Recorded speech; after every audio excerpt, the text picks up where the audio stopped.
Hi, this is Margaret Meloni, and welcome to the Death Dhamma Podcast. Together we will consider life, death, and impermanence. Because in between birth and death, we lose things. Not just our glasses and our keys. We lose identities, relationships, ideas, and more. But what we can gain right now is facing this together, and we will gain freedom, peace, and progress on our path. Hello there, and here we are, back on the Death Dhamma Podcast. Today we're going to talk about mindfulness of death, specifically coming from the Maraṇasati Sutta. It's in Angunikara 6.19. The Buddha calls his monks together and says to them, "Mindfulness of death, when developed and pursued, is of great fruit and great benefit. It gains a footing in the deathless, has the deathless as its final end. Therefore, you should develop mindfulness of death." Well, that's actually good news, right? We are working on that together, and I appreciate you being with me as this journey of making friends with death continues. And even though season 2, we've been really focusing on different aspects of impermanence, my ulterior motive, gosh, I don't even know if that's fair to say ulterior motive, because I don't think it's a hidden motive, right? But my thought is that when we can embrace and learn to live with impermanence in all the different aspects of our lives, in all the different shapes and forms, then we can prepare ourselves for mindfulness of death. We can be living mindfully with death, developing mindfulness of death. That's really what this journey is about. Next, some of the monks speak up and describe the various ways in which they are practicing mindfulness of death. One is contemplating that he might just live for a night and a day. Another, that he might live for just a day. Another, for the duration of his meal. One, to at least chew 4 morsels of food. And still one more thinking that it's to last just long enough to chew a single bite. Yet a different monk expresses his mindfulness of death as contemplating just one breath. I can kind of relate to all those different ideas. I don't know how you feel about this, but I'll say things to my friends and I'm trying to say it in like a jovial manner. I'll be here till I'm not, right? Which is a reminder of I'm here now. I don't know when I won't be here anymore, but I'll be here till I'm not. But then sometimes in more specific discussions, I'll say, well, probably I won't die today, or it's, when I die, but that's probably not going to be today. Now, there, I'm getting off course.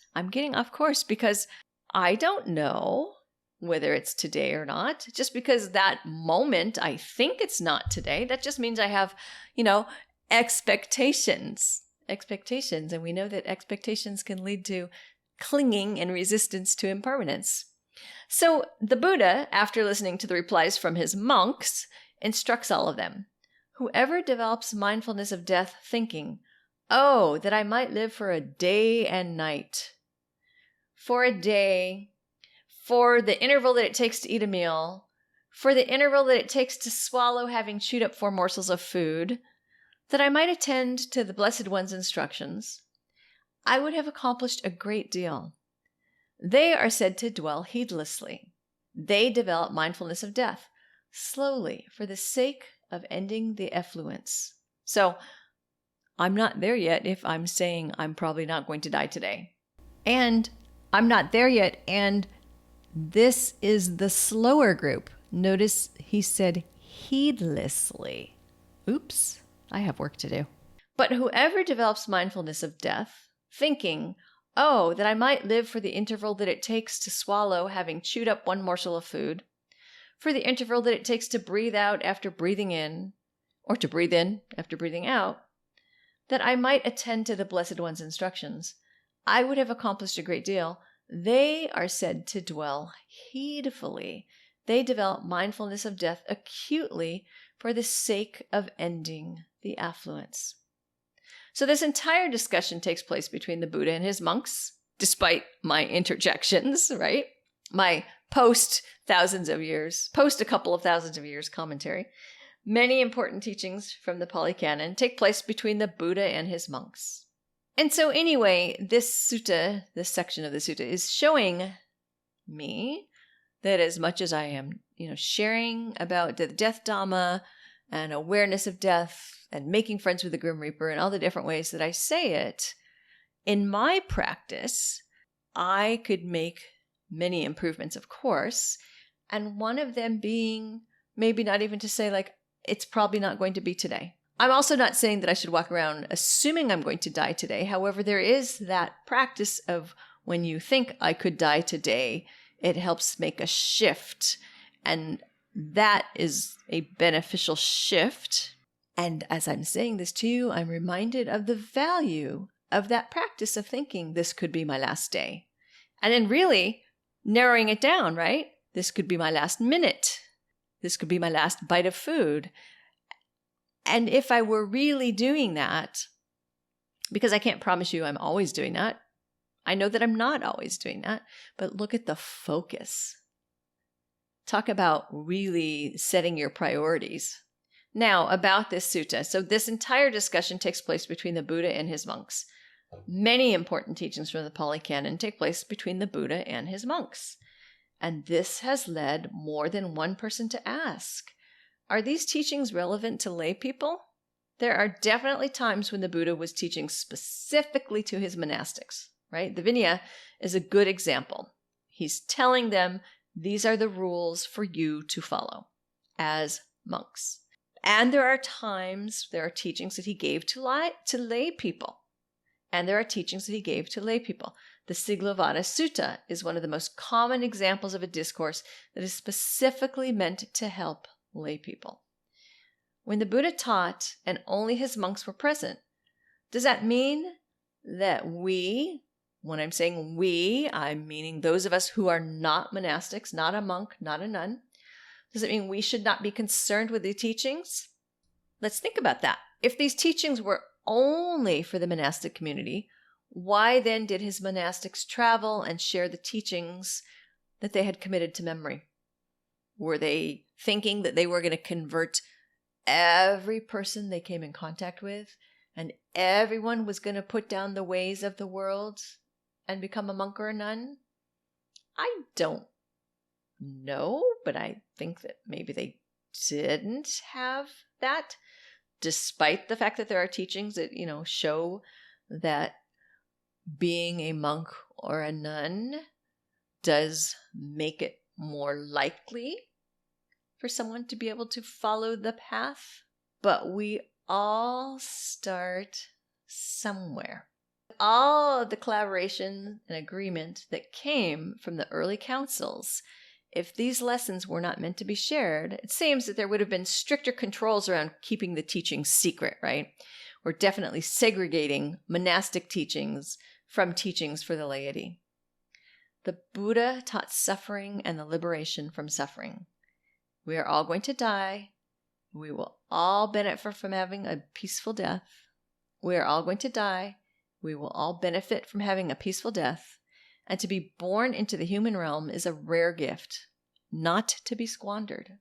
And to me, this means that, yes, we can all access the teachings. We can all access the teachings of Maraṇasati and other suttas. If you find it overwhelming to contemplate that you might die in the midst of your meal, start small. You don't have to immediately go right to, I'm going to die. Some of you might, though. You might already be there.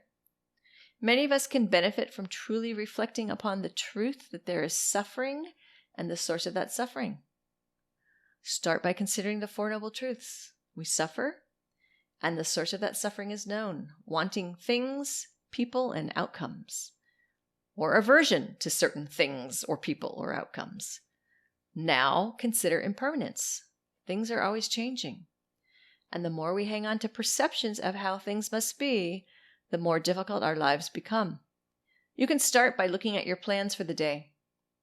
Sometimes things go exactly as you imagined, and other times the entire day is a disaster. Or is it? When our plans fall apart, we are presented with an opportunity to embrace impermanence. Those broken plans are a representation of death. Something you relied upon goes away. An assumption becomes invalid. A cherished thing breaks. A relationship ends. Pay attention to your emotions as you watch your plans die.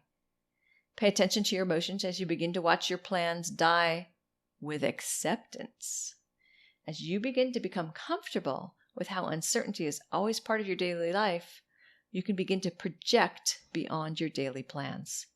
The plans you have made for your week, your month, your year, all of this is built on a perception of control and an illusion of certainty. Right? Like that illusion when I say, yes, I'm going to die, but it's probably not today. Yet plans help us navigate our lives. So keep making plans. And as you do, acknowledge that there will be impermanence. Some of your plans or elements of your plans are going to die. And when this happens, call it death. Remind yourself that this is a type of death. Now you are living with death. As soon as you can, move from the death of things and ideas to the recognition that you and your loved ones are also subject to impermanence. Allow yourself to entertain the thought, one day I will die, or today could be my last day. Not, oh, I'm going to die, but it's probably not today. See, I'm reminding myself again. Bring these thoughts to your meditations and notice how it feels. Be aware of the emotions that arise. And work to study those emotions. Try to be non-judgmental. You think what you think. You feel what you feel. Just be with it. Consider reading and chanting the 5 recollections each day. As you spend time following impermanence all the way through a natural progression from plans that died to your end of your life or the death of your loved ones, eventually you will develop more ease. And as a reminder, the 5 recollections. 1, I am of the nature to grow old. I am not exempt from aging. 2, I am the nature to become diseased. I am not exempt from disease. 3, I am of the nature to die. I am not exempt from death. 4, all that is mine, dear and delightful, will change and vanish. 5, I am the owner of my karma. I'm born of my karma. I live supported by my karma. I will inherit my karma. Whatever I do, whether good or evil, that I will inherit. And you can find those in Anga Nakara Nikaya 5.57. Now you're ready to consider that you might chew one more bite. But you also might not chew one more bite. You've been listening to the Death Dhamma Podcast with your host, Margaret Meloni. Thank you so much for being here. Come find me on margaretmeloni.com, margaretmeloni.com. And until we meet again, may you be well, may you be happy, may you be at ease, and may you be free from suffering. Bye for now.